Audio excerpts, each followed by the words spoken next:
दोस्तों ये कहानी है मेरी खूबसूरत मोहब्बत का भाग 15, जिसका थंबनेल मैंने चेंज कर दिया है। तो आप लोग टाइटल देखकर क्लिक कर सकते हैं। और इसका भाग 16 मैंने अपने सेकंड चैनल पर अपलोड किया है, जिसका लिंक मैंने कमेंट बॉक्स और डिस्क्रिप्शन बॉक्स में दिया है। आप वहां क्लिक करके देख सकते हैं। और जो भी पार्ट आप लोगों से छूट गया है हमें कमेंट में ज़रूर बताएं, उसका लिंक आपको मिल जाएगा। तुम नहीं थे लेकिन तुम्हारा प्यार था अमृता के पास, उसके साथ, इसलिए शायद उसने खुद को संभाला। और मुझे तो लगता है अमृता को भी पता चल चुका है निखिल के बारे में, इसलिए वह आपको खुद से दूर कर रही है। ऋत्विक आदर से बोला। दोस्त बोलता था वह अम्मू को अपनी। कोई इतना बड़ा धोखेबाज कैसे हो सकता है? उसको दोस्त बोलकर उसकी ही पीठ में खंजर घोंप दिया उसने। मेरी जान को उसने इतना दर्द दिया है, मैं उसे छोड़ूंगा नहीं। आदर्श बोला। मैं भी आपके साथ हूँ मिस्टर खन्ना, वह आपका ही नहीं मेरा गुनहगार है। ऋत्विक बोला। थैंक यू मिस्टर व्यास, आदर्श बोला। फिर आदर्श और ऋत्विक दोनों ही अपनी अपनी गाड़ी से वहाँ से निकल गए। आदर्श गाड़ी ड्राइव करते हुए सोच रहा था, दोस्त के रूप में कितना बड़ा दरिंदा निकला निखिल। अम्मू को अपना दोस्त कहने वाला ही उसके सारे दुखों का कारण है। लोग इतने दोगले कैसे हो सकते हैं? सामने कुछ और, पीठ के पीछे कुछ और, लेकिन तुम अब बच नहीं सकते निखिल। अमृता की सारी तकलीफ़ों का हिसाब लूँगा मैं तुमसे। वह मेरी जान है और तुमने उसे ही तकलीफ़ दी। छोड़ूंगा नहीं तुम्हें मैं, कहीं से भी ढूंढ निकालूंगा तुम्हें। अब तुम्हारे सारे जुर्मों का हिसाब देना है। फिर वह खुद से ही बोला। जिसने तुम्हें दर्द दिया है अमृता, मैं उसे छोड़ूंगा नहीं। मेरी जान हो तुम, तुम्हें दर्द देने वाला इतनी बेफिक्री से कैसे रह सकता है? कुछ देर बाद अमृता का घर। रितिका और अमृता घर पर बैठी टीवी देख रहे थे, तभी उनके घर की बेल बजती है। ऋतु जाकर देखो ना कौन है? अमृता रितिका की ओर देखते हुए बोली। जो आज्ञा महारानी जी। रितिका अपना मुंह बनाते हुए बोली। दरवाज़ा ही तो खोलना है, इतनी सी बात पर मुंह क्यों बना रही हो? अमृता रितिका से बोली। इतनी सी बात है, ये तुम्हारे लिए होगी, मेरे लिए नहीं, क्योंकि हमेशा मुझे ही उठना पड़ता है दरवाज़ा खोलने के लिए। रितिका फिर से बोली। जब तुम्हें पता है तुम्हें उठना है तो ये मुंह बनाने से क्या फ़ायदा होगा? चुपचाप उठो और दरवाज़ा खोलो। अमृता रितिका की ओर देखते हुए बोली। रितिका जाकर दरवाज़ा खोलती है और देखती है सामने आदर्श खड़ा था। कौन है रितु? अमृता रितिका को आवाज़ देते हुए बोली। दरवाजे की ओर पीठ किए बैठी थी वह और बिना पीछे देखे ही बोली थी। रितिका ने कुछ नहीं कहा। रितिका का जवाब ना पाकर अमृता जैसे ही पीछे मुड़ी, सामने आदर्श खड़ा था। आप इस वक्त यहाँ क्या कर रहे हैं? अमृता आदर्श की ओर आश्चर्य से देखते हुए बोली। आदर्श कुछ भी नहीं बोला, वह बस अमृता की ओर चला जा रहा था। आदर्श को अपनी ओर आता देख अमृता फिर बोली। मैंने आपसे कुछ पूछा, क्या कर रहे हैं आप यहाँ? फिर वह घड़ी की ओर देखते हुए बोली। देखिए टाइम 8 बज चुका है, आपको घर पे होना चाहिए था, तो आप यहाँ क्यों आए हैं? आदर्श ने अमृता के पास आकर उसे अपने गले से लगा लिया। अमृता ने भी अपनी आंखें बंद कर ली। अमृता को आज बहुत ही अच्छा महसूस हो रहा था। आज उसके आदि ने उसे अपने गले से लगाया था। यह एहसास उसके लिए बेहद ही खूबसूरत था। मोहब्बत का एहसास होता ही बेहद खूबसूरत है। हम जिससे मोहब्बत करते हैं, अगर वह हमें प्यार से गले भी लगा दे तो हम अपने सारे दुख दर्द, सारी तकलीफ़ें भूल जाते हैं। इससे खूबसूरत एहसास और कुछ भी नहीं हो सकता। इस पल अमृता भी उस एहसास को जीना चाहती थी, इसलिए उसने आदर्श को कुछ भी नहीं बोला। कुछ देर अमृता भी यूं ही खड़ी रही, फिर बोली। क्या बात है आदर्श, आप कुछ परेशान से लग रहे हैं, कोई बात हुई है क्या? लेकिन आदर्श कुछ भी नहीं बोला, बस वह अमृता की आंखों में देखने लगा। वह महसूस करने लगा उसके दर्द को, उसके प्यार को जो वह उससे करती है।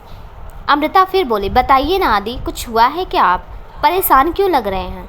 आपकी आंखों में यह दर्द क्यों नजर आ रहा है? आदर्श की आंखों में आंसू आ गए। अरे यार अभी बैठने के लिए तो बोल। आदर्श सर को बस सवाल पे सवाल पूछे जा रही हो। रितिका अमृता से बोली। नहीं रितिका, मैं बस जा ही रही हूँ, यह बोलकर आदर्श वहाँ से बाहर निकल जाता है। अमृता भी उसके पीछे जाती है, लेकिन आदर्श पीछे नहीं देखता और अपनी गाड़ी में बैठकर वहाँ से निकल जाता है। अमृता हैरानी से उस ओर देखने लगी जिस ओर आदर्श गया था और खुद से ही बोली। आज आदर्श इतना परेशान क्यों नज़र आ रहे हैं? पूछने पर भी उन्होंने कुछ नहीं बताया। विकास का नंबर भी नहीं है मेरे पास, वरना विकास को फ़ोन करके पूछ लेती। क्या हो गया आदर्श सर को? आज कुछ परेशान से लग रहे थे और कुछ बताया भी नहीं। रितिका अमृता के कंधे में हाथ रखते हुए बोली, पता नहीं यार रितु, कुछ परेशान से लग रहे हैं आदर्श आज, समझ नहीं आ रहा क्या बात है। और मेरे पास तो विकास का नंबर भी नहीं है, वरना विकास से पूछ लेती क्या बात है। अमृता रितिका की ओर देखते हुए बोली, मेरे पास है विकास का नंबर। रितिका झट से बोल पड़ी, तुम्हारे पास और विकास का नंबर? ये कब हो गया? वरना मैंने तो तुम दोनों को जब भी साथ देखा है हमेशा लड़ते झगड़ते ही देखा है। फ़ोन पर भी क्या झगड़ा ही करते हो, इसलिए रखा है विकास का नंबर तुमने? अमृता मुस्कुराते हुए बोली, नहीं यार रवि, वो कुछ काम था मुझे विकास के साथ, इसलिए मैंने उनका नंबर लिया था। और तुम्हें नंबर मिल रहा है ना, तो बाकी बातों से क्या करना? रितिका चिढ़ते हुए बोली, ठीक है नंबर दो, मैं विकास से बात करती हूँ। अमृता बोली। रितिका ने अमृता को विकास का नंबर दे दिया और अमृता ने विकास को फ़ोन लगाया। कुछ घंटे जाने के बाद विकास ने फ़ोन उठा लिया। हेलो, विकास बोला। विकास में अमृता बोल रही हूँ। अमृता बोली। अमृता तुम? विकास बड़े ही आश्चर्य से बोला, क्यों, मैं तुम्हें फ़ोन नहीं कर सकती क्या? अमृता ने विकास से पूछा। बिल्कुल कर सकती हो, तुम जब चाहे तब मुझे फ़ोन कर सकती हो अमृता। विकास बोला। तो इतने शौक क्यों हो रहे हो? अमृता हूँ उसका भूत नहीं हूँ जो तुम इतने शौक में नज़र आ रहे हो। अमृता विकास की टांग खींचते हुए बोली, मैं शौक नहीं हूँ, बस आज इतने समय के बाद तुमने मुझे फ़ोन किया, बस इसलिए। वैसे भी तुम मेरे लिए मेरी बहन की तरह हो, तो तुम मुझे कभी भी कॉल कर सकती हो, मैं हमेशा तुम्हारे साथ हूँ। विकास अमृता से बोला, वो मुझे आपसे कुछ पूछना था। अमृता बोली, हाँ पूछो अमृता, क्या पूछना था तुम्हें मुझसे? विकास बोला। आदर्श को क्या हुआ है? वो कुछ परेशान से लग रहे थे, कोई बात है क्या जो उन्हें परेशान कर रही है? तुम मुझे बता सकते हो? अमृता विकास से बोली। आदि वहाँ आया था क्या? विकास ने अमृता से पूछा। अभी अभी निकले हैं यहाँ से, कुछ परेशान से लग रहे थे, इसलिए मैंने तुम्हें फ़ोन किया। तुम्हें तो पता होगा ना कि क्यों परेशान है वो? अमृता विकास से बोली। लेकिन आदि तो सुबह मिस्टर व्यास से मिलने गया था, उसने मुझे भी बोला था साथ चलने के लिए, लेकिन मुझे कुछ काम था तो मैं उसके साथ नहीं गया। आदि ने मुझे बताया था कि मिस्टर व्यास उससे कुछ बात करना चाहते हैं और वह तो अभी तक घर भी वापस नहीं आया। मुझे लगता है वह मिस्टर व्यास से मिलने के बाद सीधे तुमसे मिलने चला आया। क्या बोल रहा था आदि तुमको? वहाँ आने के बाद कुछ तो बात ही हुई होगी उसने। विकास अमृता से बोला। नहीं, उन्होंने मुझे कुछ भी नहीं बताया, कुछ बोले भी नहीं। मैंने उनसे पूछा कि अभी वह यहाँ क्या कर रहे, उन्हें तो इस वक्त घर पर होना चाहिए था, लेकिन इस बात पर भी वो कुछ नहीं बोले। बस वह अंदर आए, मुझे गले लगाया और फिर वापस चले गए। इसलिए मैं तुमसे पूछ रही हूँ कि इतना वह परेशान क्यों है? अमृता विकास से बोली। तुम चिंता मत करो, मैं आदर्श को फ़ोन करके पता करता हूँ और उसे घर वापस आने के लिए भी बोलता हूँ। मैं तुम्हें कुछ देर बाद फ़ोन करूँगा। विकास अमृता से बोला। ठीक है विकास, लेकिन प्लीज़ मुझे फ़ोन करके बता दीजिएगा, अमृता बोली और फिर उसने फ़ोन रख दिया। विकास ने आदर्श को फ़ोन लगाया। बेल तो जा रही थी, लेकिन आदर्श फ़ोन नहीं उठा रहा था। जब कई बार फ़ोन करने के बाद भी आदर्श ने फ़ोन नहीं उठाया तो विकास को फिक्र होने लगी। विकास मन ही मन सोच रहा था, ऐसी क्या बात हो गई जो आदि फ़ोन नहीं उठा रहा है। तभी विकास का फ़ोन बजता है। विकास ने देखा कि आदर्श की मॉम का कॉल आ रहा था। पहले विकास सोच रहा था कि मैं फ़ोन उठाकर उन्हें क्या बोलूँगा, जब वह पूछेंगी कि आदर्श कहाँ है तो मैं क्या जवाब दूँगा। लेकिन फिर उसने उनका फ़ोन उठा लिया। हेलो, नमस्ते आंटी। विकास बोला। खुश रहो बेटा, कैसे हैं आप? आदर्श की मॉम बोली। मैं ठीक हूँ आंटी, आप कैसी हैं? विकास बोला। हम भी ठीक हैं बेटा, आदर्श की मॉम बोली। फिर वह आगे बोली, बेटा हम आदि को फ़ोन लगा रहे हैं कब से, लेकिन वह फ़ोन नहीं उठा रहा है। कहाँ है आदर्श? क्या आप आदि से हमारी बात करा सकते हैं? आंटी वो आदि अभी घर पर नहीं है, उसकी मिस्टर व्यास के साथ मीटिंग थी, शायद फ़ोन साइलेंट पे होगा। अभी तो आदि घर वापस भी पहुंचने वाला होगा, शायद वह फ़ोन साइलेंट से हटाना भूल गया होगा, अभी रास्ते में होगा, गाड़ी ड्राइव कर रहा होगा। जैसे ही वह घर पहुंचेगा मैं उसे बोल दूंगा कि वह आपको कॉल कर दे। विकास आदर्श की मॉम से बोला। ओके बेटा, हमें थोड़ी चिंता हो रही थी। आदर्श कभी ऐसा नहीं करता कि हम उसे इतने कॉल करें और वह फ़ोन रिसीव ना करें। आप ठीक कह रहे हैं, वह अभी गाड़ी ड्राइव कर रहा होगा। शायद हम ही ज़्यादा सोच रहे हैं, लेकिन घर पहुंचते ही उसे बोल दीजिएगा कि वह हमें कॉल करे। आदर्श की मॉम विकास से बोली। जी आंटी बोलकर विकास ने फ़ोन रख दिया। ये आदि रह कहाँ गया? आज किसी का फ़ोन भी रिसीव नहीं कर रहा और मिस्टर व्यास के साथ तो उसकी मीटिंग भी हो चुकी है। तभी तो वह अमृता के घर गया था, लेकिन ऐसा क्या हुआ जो आदि परेशान है? विकास खुद से ही बोला। फिर उसने फैसला किया कि वह मिस्टर व्यास को फ़ोन करेगा और उसने उनसे पूछेगा कि आदर्श और उनके बीच ऐसी क्या बातें हुई जो आदि इतना परेशान है और वह अभी तक घर वापस भी नहीं आया। जैसे ही विकास ने फ़ोन उठाया तभी उनके घर की बेल बजती है। विकास दरवाज़ा खोलने के लिए बढ़ा ही था कि रघु काका बोले।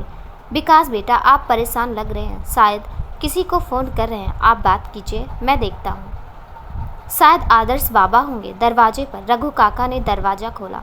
विकास भी उनके पीछे दरवाजे पर चला गया। सामने आदर्श खड़ा था और वह खुद को संभाल नहीं पा रहा था। लग रहा था उसने बहुत शराब पी हुई है। आदर्श जैसे ही गिरने को हुआ, विकास ने उसे संभाल लिया और बोला, क्या हालत बना रखी है तुमने अपनी आदि? जानते हो मैं कितना परेशान हो रहा था तुम्हारे लिए। और तुम अमृता के घर भी गए थे ना? वह भी परेशान थी तुम्हारे लिए। उसे भी मुझे बताया कि तुम कुछ परेशान लग रहे हो। क्या ऐसा क्या हो गया आदि जो तुम इस हालत में घर पहुँचे हो? बातें फिर करेंगे विकास, अभी मुझे अंदर जाना है। आदर्श विकास से बोला। विकास आदर्श को लेकर अंदर गया। काका ने दरवाजे बंद कर दिए। विकास मन ही मन सोच रहा था, आदि इस हालत में घर पहुंचा है। इस हालत में आदर्श ने गाड़ी भी ड्राइव की। थैंक गॉड कि वह सेफ है, उसे कुछ हुआ नहीं। फिर वह आदर्श को लेकर उसके कमरे में चला गया और उसे बेड पर लिटा दिया। उसके जूते उतारे। आदि नशे की हालत में भी अमृता का ही नाम पुकार रहा था। विकास कुछ देर आदर्श के पास बैठा और फिर वहाँ से चला गया। उसने अमृता और आदर्श की मॉम को कॉल करके बता दिया था कि आदि घर आ चुका है और उसने आदर्श की मॉम को बोला कि आदि बहुत थका हुआ है इसलिए सो गया। उसने कल फ़ोन करने को बोला है। अगली सुबह आदर्श का घर। आदर्श की जैसी आँख खुली उसे अपना सर भारी लग रहा था। तभी उसकी नज़र सामने खड़े विकास पर पड़ी। तुम सुबह सुबह यहाँ क्या कर रहे हो विकास? आदर्श विकास की ओर देखते हुए बोला। आपके लिए नींबू पानी लेकर आया हूँ महाराज। आपका सेवक आपकी खिदमत में हाजिर है। विकास मुस्कुराते हुए आदर्श से बोला। ये कैसी बातें कर रहे हो तुम? दिमाग उमाग तो नहीं खराब हो गया है क्या तुम्हारा? सुबह सुबह पीकर तो नहीं आए हो यहाँ? आदर्श जो अभी तक लेटा था बैठते हुए बोला। पीकर मैं नहीं, आप आए थे, वह भी कल। ये लो नींबू पानी, मैं तुम्हारे लिए नींबू पानी लेकर आया हूँ। विकास आदर्श की ओर नींबू पानी का गिलास बढ़ाते हुए बोला। आदर्श ने नींबू पानी का गिलास ले लिया और एक बार में ही पूरा गटक गया। क्या बात है आदि, तुम कल कुछ परेशान से लग रहे थे। विकास आदर्श के चेहरे की ओर देखते हुए बोला। नहीं कुछ नहीं, आदर्श बोला। मतलब अब तुम मुझे भी नहीं बताओगे कि तुम क्यों परेशान थे? और कल तो तुम मिस्टर व्यास से मिलने गए थे, तो तुम्हारी उनसे ऐसी क्या बात हुई जो तुम परेशान थे? विकास आदर्श से बोला। परेशान हो? विकास अपनी अम्मू के लिए कितना कुछ सहा है उसने। कल मैं मिस्टर व्यास से मिलने गया था तो उन्होंने ही मुझे बताया कि उस दिन मेरी अम्मू के साथ क्या हुआ। सिर्फ मेरी अम्मू ने ही नहीं, मिस्टर व्यास ने भी उस दिन बहुत कुछ खोया था और वह इंसान अब भी जिंदा है जिसने ये सब किया था। आदर्श छत की ओर देखते हुए बोला। क्या कह रहे हो तुम? आदर्श वो निखिल जिंदा है। विकास आश्चर्य से आदर्श की ओर देखते हुए बोला। हाँ, लेकिन तुम्हें कैसे पता कि यह सब उस बेरहम इंसान ने किया है? आदर्श विकास की ओर देखते हुए बोला। मुझे भी कल ही पता चला आदि। मैं कल रितिका से मिलने गया था, उसने ही मुझे ये सब बताया था। बहुत कुछ सहा है हमारी अम्मू ने। अब यह हमारी जिम्मेदारी है कि हम अम्मू की आंखों से एक भी आंसू ना बहने दें। और अगर वह निखिल जिंदा है तो अब हम उसे जीने नहीं देंगे। विकास आदर्श की ओर देखते हुए बोला, हाँ विकास, अब मैं अपनी अम्मू को ढेर सारी खुशियाँ देना चाहता हूँ। मैं सिर्फ उसी के लिए जीना चाहता हूँ। अब उसकी आंखों में आंसू नहीं बल्कि उसके होठों पर मुस्कान होगी। यह मेरा अपने आप से वादा है कि मैं अपनी अम्मू के सारे दर्दों को उससे दूर कर दूँगा और उसे ढेर सारी खुशियाँ दूँगा। और जिसने मेरी जान को इतना दर्द दिया है उसे मैं नहीं छोड़ूंगा। अब देखेगा वह की मौत क्या होती है, दर्द क्या होता है। अब उसे महसूस होगा वह दर्द। आदर्श अपनी आंखों में गुस्सा लिए बोला, ऋत्विक का घर। पापा, आपने प्रॉमिस किया था कि आप अभी से मेरी बात करवाएंगे, लेकिन आपने उनसे मेरी बात नहीं करवाई। आरोही ऋत्विक के पास जाते हुए बोली। ऋत्विक जो ऑफिस के लिए तैयार हो रहा था, आरोही की ओर देखकर मुस्कुराते हुए बोला, सॉरी प्रिंसेस, बट आज शाम को पक्का आपकी बात करवाऊंगा। आपकी अभी से अभी आप काकी के पास जाइए और स्कूल के लिए तैयार हो जाइए। मैं आपको ड्रॉप कर दूंगा। मैं रेडी हो जाऊंगी, लेकिन पहले आप मुझसे प्रॉमिस कीजिए कि आप शाम को मेरी बात करवाएंगे। अभी मम्मा से मैं उन्हें बहुत मिस कर रही हूँ। आरोही आस भरी नजर से ऋत्विक की ओर देखते हुए बोली, ओके बेटा, आई प्रॉमिस यू। मैं आपकी बात आपकी अभी मम्मा से पक्का करवाऊंगा। आप तो जाकर तैयार हो जाइए। ऋत्विक आरोही को गोद में उठाते हुए बोला और फिर उसने जानकी काकी को बुलाया और उन्हें आरोही को स्कूल के लिए तैयार करने को बोला। फिर आरोही जानकी काकी के साथ चली गई। अमृता का घर। ऋतु, कैसा नाश्ता बनाया है यार तुमने? या खाना तो कोई जानवर भी नहीं खाएगा। अमृता झल्लाते हुए रितिका से बोली। रितिका ने अमृता की बात का कोई जवाब नहीं दिया। उसका जवाब ना पाकर अमृता ने उसकी ओर देखा, लेकिन रितिका तो बड़े मज़े से नाश्ता कर रही थी। अमृता फिर से बोली, कैसे कर लेती हो तुम ये ऋतु? मैंने क्या कर दिया? रितिका अमृता की ओर देखते हुए बोली, कितना बकवास बना है ये नाश्ता, और तुम ऐसे खा रही हो जैसे इससे अच्छा खाना कुछ हो ही ना। पराठे बोलो, अभी पराठे, वैसे जादू है ना मेरे हाथों में। कितने टेस्टी गोभी के पराठे बनाए हैं मैंने, मज़ा आ गया खाकर। रितिका पराठे का एक टुकड़ा अपने मुंह में डालते हुए बोली, गोभी का पराठा? कहाँ है गोभी इसमें? मुझे तो गोभी कहीं दिखाई नहीं दे रही। इसमें तो सिर्फ आटा और नमक है, वो भी ढेर सारा नमक। और ऐसे पराठे को तुम अच्छा बोल रही हो, वो भी गोभी का पराठा ये बोल रही हो? अमृता चिढ़ते हुए रितिका से बोली, हाँ तुम्हें कैसे पता होगा? गोभी का पराठा तो सिर्फ मेरे लिए था, तुम्हारे लिए तो मैंने नमक का पराठा बनाया ताकि कल से तुम भी मेरी हेल्प करो नाश्ता बनाने में। रितिका मुस्कुराते हुए अमृता से बोली, ऋतु तुम। यह बोलकर अमृता रितिका के पास जाने को ही, लेकिन रितिका वहाँ से उठकर दूसरी ओर भाग गई। अमृता भी उसके पीछे भागी। अब आगे आगे रितिका भाग रही थी और पीछे पीछे अमृता। कुछ देर रितिका के पीछे भागने के बाद अमृता डाइनिंग टेबल पर जाकर बैठ गई और रितिका के बनाए हुए गोभी के पराठे खाने लगी। वह खाते हुए रितिका से बोली, वाह ऋतु, बड़े ही मज़ेदार पराठे बनाए हैं तुमने। तुम्हारे पीछे भाग भाग कर मुझे भूख भी लग गई थी। अब तो मैं पेट भर के खाऊंगी, और अगर तुम्हें खाना हो तो वह रखे हैं नमक के पराठे, उन्हें खा लेना। फिर अमृता ने अपना पूरा ध्यान खाने की ओर लगा लिया। रितिका भी उसके बगल में आकर बैठ गई तो मजाक कर रही थी, यार अभी मैंने हम दोनों के लिए पराठे बनाए थे, वह पराठा तो मैंने सिर्फ चिढ़ाने के लिए दिया था तुम्हें। फिर उन दोनों ने साथ में बैठकर नाश्ता किया और ऑफिस के लिए निकल गई। आदर्श का घर।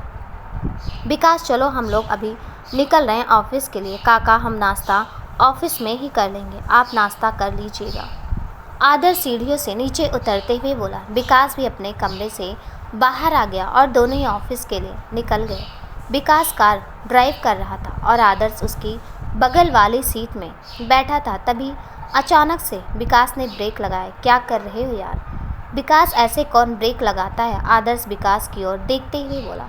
आदि कोई लड़की गाड़ी के सामने आ गई थी, इसलिए मैंने ब्रेक लगाया, बाहर जाकर देखना पड़ेगा। विकास आदर्श की ओर देखते हुए बोला।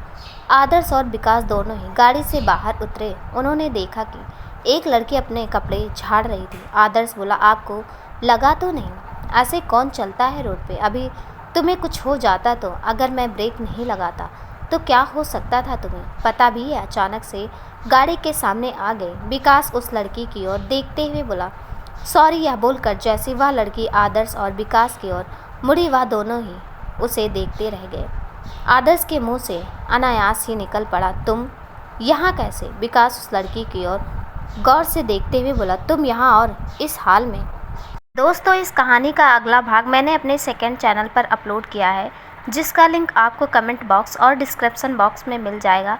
और जिसे भी नहीं मिला है आप हमें कमेंट में ज़रूर बताइए, उसका लिंक मैं आपको दे दूँगी। कहानी कैसे लगी कमेंट में ज़रूर बताइएगा। कहानी का अगला भाग देखने के लिए प्लीज़ चैनल को सब्सक्राइब कर दीजिएगा, साथ में बेल आइकन भी प्रेस कर दीजिएगा ताकि मेरी आने वाली हर वीडियो का नोटिफिकेशन आपको मिल जाए। तब तक के लिए नमस्कार।